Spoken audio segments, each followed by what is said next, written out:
नमस्कार दोस्तों, जय हिंद।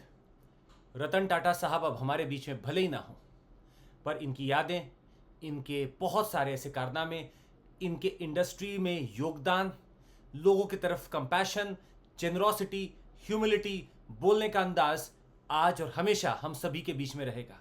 बहुत बड़ी बात इन्होंने एक बार कही थी। इनका मानना था कि none can destroy iron but its own rust. मतलब लोहे को कोई और खराब नहीं कर सकता, बिगाड़ नहीं सकता है। उसका खुद का जो जंग है वो उसको नष्ट कर सकता है।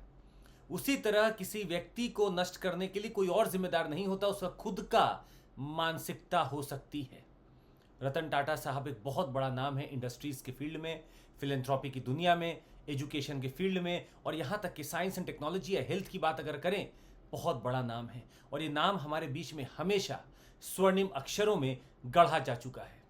हम इनके जीवनी के ऊपर थोड़ा सा डिस्कशन करना चाहेंगे ताकि आपको भी पता हो ऐसे महान व्यक्ति के बारे में। 1937 में इनका जन्म होता है।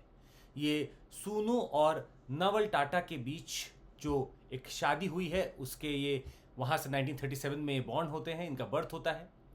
1955 में 17 साल के होते हैं जब ये कॉर्नेल यूनिवर्सिटी यूएस के लिए रवाना होते हैं, जहाँ पे ये आर्किटेक्चर में अपना बैचलर डिग्री लेने निकलते हैं। इनकी स्कूलिंग मुंबई में हुई है। 1962 में ये बैचलर डिग्री पा जाते हैं और 62 में ये टाटा ग्रुप में जुड़ते हैं एज असिस्टेंट टाटा इंडस्ट्रीज में। मतलब ब्लू कॉलर जॉब ये कर रहे हैं उन व्यक्तियों के बीच में जिनके शायद पूरे एम्प्लॉय और एम्प्लॉयर अगर आप देखें तो जेआरडी टाटा पूरी चीज संभाले, वहां पे एम्प्लॉय की तरह काम कर रहे हैं। 6 महीना ट्रेनिंग लेते हैं टाटा इंजीनियरिंग लोकोमोटिव में, जिसको आज टाटा मोटर के नाम से जमशेदपुर में जाना जाता है। 63 में इनकी ट्रेनिंग टाटा स्टील जमशेदपुर पर चलती रहती है। 65 आते आते इनको टेक्निकल ऑफिसर का दर्जा मिल जाता है इंजीनियरिंग डिवीजन में। 69 में ये टाटा ग्रुप के रेसिडेंट रिप्रेजेंटेटिव बन जाते हैं ऑस्ट्रेलिया के। ये वापस आते हैं 1 साल में ही भारत में और टाटा कंसल्टेंसी सर्विसेज है, इसमें एक अपना योगदान देने की कोशिश करते हैं। 71 में ये डायरेक्टर इंचार्ज होते हैं नेल्को के, जो टाटा इलेक्ट्रॉनिक्स कंपनी है। 1974 में ये बोर्ड को ज्वाइन कर लेते हैं टाटा के एज अ डायरेक्टर। 75 में ये कंप्लीट करते हैं advanced management program Harvard business school में, और अब आकर वापस से ये टाटा इंडस्ट्रीज में चेयरमैन के पद पर नियुक्त होते हैं 81 में। 83 में ये टाटा के पूरे स्ट्रैटेजिक प्लान को बनाते हैं और उसको दुनिया के सामने रखते हैं। 86 से 89 तक ये चेयरमैन भी रहते हैं एयर इंडिया के। 1991 की बात है कि जेआरडी टाटा साहब ने इनमें कुछ देखा और उन्होंने बोला कि अब यही मेरे उत्तरदायी होंगे, या यही अब मेरा उत्तरदायित्व रखेंगे, इन्हीं का सक्सेशन अब मैं फॉलो करूंगा। 1991 में ये रिस्ट्रक्चरिंग में उतरते हैं टाटा ग्रुप में, और इंडिया का इकोनॉमिक लिबरलाइजेशन भी इसी दौरान हो रहा होता है। तो दो इकोनॉमी अपने आप को बदलती है इस समय। भारत की इकोनॉमी 1991 में एलपीजी लेकर आती है और टाटा रतन साहब ये लेकर आते हैं अपनी ही कंपनी में रीस्ट्रक्चरिंग। 2000 में ये ग्लोबल एक्सपेंशन पे निकलते हैं और टेटली को ये एक्वायर करते हैं, कोरस स्टील को एक्वायर करते हैं। आगे आने वाले समय में ये जगुआर लैंड रोवर को भी एक्वायर करेंगे। इनको पद्म भूषण से नवाजा गया था 2000 में। 2008 की बात करें तो टाटा नैनो एक revolutionary low cost car project है जो लॉन्च की गई थी, और इनका सपना था कि हर व्यक्ति के पास लखटकिया कार हो। इनको पद्म विभूषण से भी नवाजा गया 2008 में। 2009 में इनको grand officer of the order of merit of the Italian Republic from government of Italy भी मिला।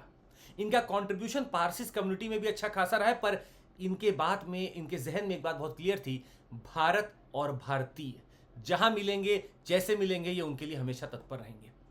2012 में चूंकि इनकी उम्र अब 75 साल हो जाती है, ये चेयरमैन ऑफ टाटा सन का पद छोड़ते हैं और इनको उसी समय चेयरमैन एमिरेटस का जो पोस्ट है वो दे दिया जाता है। 2014 में honorary knight grand cross of the order of British empire queen Elizabeth इनको नवाजती हैं।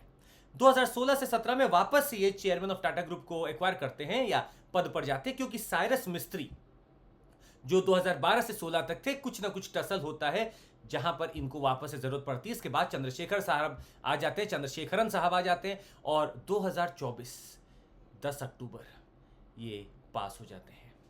एक बहुत बड़ी लेगेसी छोड़कर गए हैं सर ये, पर इनके ऊपर और हमें बोलना है।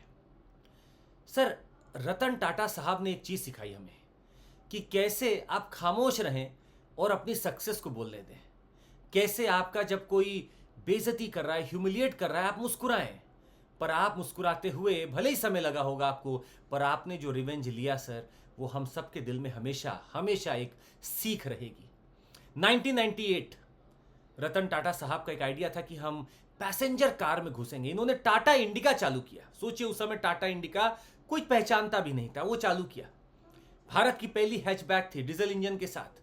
सेल नहीं हुई, और चूंकि सेल नहीं हुई तो पूरा लॉस हो गया। और ये अमेरिकन कंपनी को पूरा सेटअप बेचना चाहते थे। अमेरिकन कंपनी है फोर्ड। अमेरिकन कंपनी के कुछ लोग आते हैं, मिलते हैं रतन टाटा साहब से और वहां के ऑफिसर से, और इन्होंने एक बात कही। बिल फोर्ड जो है वो आते हैं और बोलते हैं ह्यूमिलिएटेड टोन में, हमारे भारत के इतने बड़े विजनरी लीडर से बात किए और पूरे यूनिट को उन्होंने बोला एक चीज जो शायद आपके दिल में भी चुभेगी। You do not know anything, why did you start the passenger car division at all? जब आपको कुछ पता ही नहीं था तो आपने पैसेंजर कार डिवीजन चालू ही क्यों किया? रतन टाटा साहब के सामने क्वेश्चन आता है। फोर्ड ऑफिशियल और फोर्ड जो बिल फोर्ड आते हैं वो पूछते हैं, और उन्होंने बोला कि आज मैं अगर ये टाटा खरीद रहा हूं इंडिका, तो मतलब मैं आप पे एहसान कर रहा हूं। ये बात रतन टाटा साहब को और बाकी लोगों को पसंद नहीं आती, पर फिर भी मुस्कुरा रहे थे। इन्होंने कुछ भी ऐसा नहीं बोला। हालांकि इन्होंने डील साइन नहीं की, द डील वॉज कैंसल्ड।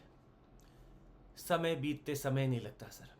9 साल बाद 2008 का रिसेशन, सब प्राइम क्राइसिस, यूएस यूरोप में हाहाकार, पैसा है नहीं, मोटर फोर्ड की बर्बाद हो चुकी थी, बैंकरप्सी आ चुकी थी सर। उस समय टाटा मोटर अपने चरम सीमा पे थी। टाटा ने तुरंत ऑफर किया, बोला कि मैं आपके 2 आइकॉनिक ब्रांड को खरीदूंगा, जैगुआर और लैंड रोवर को। लैंड रोवर और जैगुआर को मैं खरीदूंगा मात्र $2.3 बिलियन में, और उस समय ये पैसा बहुत था। इन्होंने बोला ऑल कैश डील है, तुम अभी साइन करो, जून 2008 में पैसा पहुंचाता हूं। रतन टाटा साहब ने इस डील को किया। जगुआर लैंड रोवर टाटा के हिस्से में आ गई। तुरंत जो उस समय के फोर्ड के एक बहुत बड़े ऑफिसर हैं वो बोलते हैं, प्राविन कार्डले बोलते हैं, you are doing us a big favour by buying JLR, कि जैगुआर और लैंड रोवर खरीदकर आप मेरे ऊपर बहुत बड़ा एहसान कर रहे हो। रतन टाटा साहब इतने बड़ी शख्सियत थे कि उन्होंने कभी किसी को बोला नहीं सामने से कि आपने मेरी बेइज्जती की है, मैं ये करूंगा वो करूंगा, पर इन्होंने करके दिखा दिया। बात सर उन दिनों की भी है।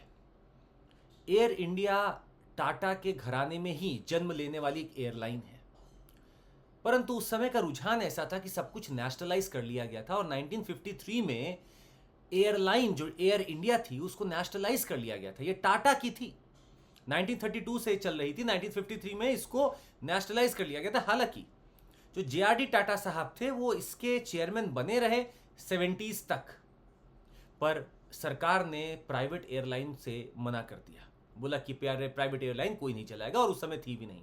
पर धीरे धीरे बाकी जब प्राइवेटाइजेशन आने लगा, लोग स्पाइस जेट, किंगफिशर ये सब लेकर उतरने लगे, तो वापस से रतन टाटा साहब के दिमाग में था कि आज नहीं तो कल मैं एयर इंडिया वापस लूंगा। और इन्होंने अपने कार्यकाल में ही, आपको बता दें, 2021 में वापस एयर इंडिया अपने पोर्टफोलियो में जोड़ा। मतलब टाटा ने जो चीज दी थी या जो इसे ले ली गई थी, वो वापस टाटा ने एक अच्छे खासे अमाउंट को देकर ली है। इतना पावर है रतन टाटा और टाटा इंडस्ट्रीज का। वैसे नॉर्मली लोग समझते नहीं है कि शायद टाटा कहाँ है। टाटा नमक से लेकर प्लेन तक है, टाटा चाय पत्ती से लेकर सॉफ्टवेयर इंजीनियरिंग तक है, टाटा घरों में स्टील से लेकर हाथ में पहनने वाली घड़ी तक है, टाटा डायमंड से लेकर केमिकल तक है, टाटा होटल से लेकर फ्लिपकार्ट या आपका जो बिग बास्केट है, या आप फास्ट ट्रैक की बात करते हैं, ये सब टाटा के योगदान की वजह से है। और टाटा के institutes, TISS Tata institute of social science एक रेप्यूटेड इंस्टीट्यूशन है जहां बहुत लोग पढ़ना चाहते हैं।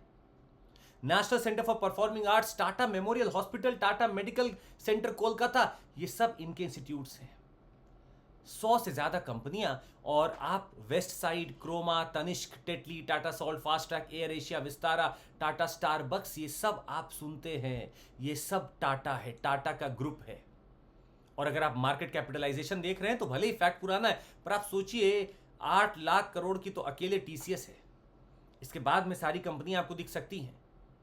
टाटा टेक्नोलॉजीज भी हाल ही में लॉन्च की गई थी और एक बहुत पावरफुल शेयर के तौर पर सामने आई।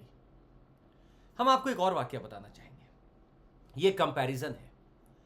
कुछ लोगों ने कंपेयर किया कि क्यों टाटा, जमशेद टाटा हो या रतन टाटा हो, कभी भी ये रिच पर्सन की लिस्ट में नहीं दिखते थे।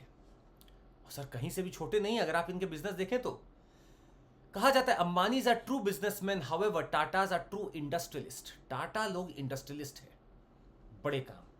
अंबानीज बिजनेसमैन है, ये अपने आप को भी ग्रो करते हैं। टाटा इंडस्ट्रियलिस्ट हैं। टाटा देश के लिए हमेशा तत्पर रहे हैं।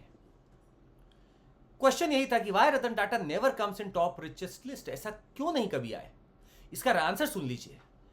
More than 60% of the families and the company's fortune is given away as charity. इसका उसूल रहा है टाटा कंपनी का कि 60% तक जो भी आपका जो भी आपका प्रॉफिट आ रहा है वो सब आप चैरिटी में देते हैं। तो जब भी टाटा ज्यादा कमाती है, इससे रतन टाटा साहब को कोई फर्क नहीं पड़ता था, ये सब चैरिटी में जाता था। और बात उन दिनों की भी है सर कि यहां पर 1500 करोड़ रुपए का, कहा जाता है 1500 करोड़ रुपए का एक सिंपल सा इनसे चेक मांगा गया था। तुरंत मांगा भी नहीं गया था, इनसे बोला गया था कि सर कोविड आ गया, आप क्या मदद करना चाहेंगे। इन्होंने बिना सोचे समझे पहले 500 करोड़ और अलग अलग तरीके से बहुत ज्यादा पैसा दे दिया, जिसकी आज अगर वैल्यूएशन लगाई जाए तो 1500 करोड़ रुपए टाटा साहब ने बिना सोचे देशवासियों के नाम कर दिए कोविड के समय। अब हम आपको एक छोटा सा यहां पे एक इत्तेफाक बताना चाहेंगे। आपको क्या लगता है अंबानीज क्या फिलैंथ्रोपी नहीं करते? करते हैं सर। पर हमारे पास एक फैक्ट है कि अपने पूरे इनकम का अंबानीज 0.1% सर, 0.1% बस चैरिटी करते हैं। अब आप समझ सकते हैं कि कहां टाटा साहब है और कहां अंबानी। दोनों ही बड़े इंडस्ट्रियलिस्ट है, बड़े बिजनेसमैन है, उसमें कोई दो राय नहीं है। पर किसी ने देश के लिए अपना सर्वस्व लुटा दिया। और अंबानी बिजनेसमैन है, कोई भी बिजनेसमैन होगा तो खैर अपने चीजों को देखेगा, वो अलग बात है। पर इन्होंने प्योर चैरिटी की है टाटाज ने, और आज तक भी ये करते आ रहे हैं, आज तक भी ये करते आ रहे हैं। आज के लिए बस इतना ही। अगर आपको हमारे साथ जुड़ना है और बेहतरीन पढ़ाई करनी है तो 24,999 रुपये में आप हमारा कोर्स ले सकते हैं। ये कोर्स CMC कोड लेकर अवेलेबल है, आप हमारे साथ जुड़ सकते हैं। आपको बता दें हमारे साथ GS CSAT टेस्ट सीरीज और सारे वीडियोस आपको अवेलेबल रहते हैं। एसए का भी आपको पूरा कोर्स कराया जाता है। आप हमारे साथ जुड़ सकते हैं। तीनों बैच है, इंग्लिश है, लिबर्टी 2026 बैच, आरंभ इंग्लिश है और शिखर हिंदी बैच है।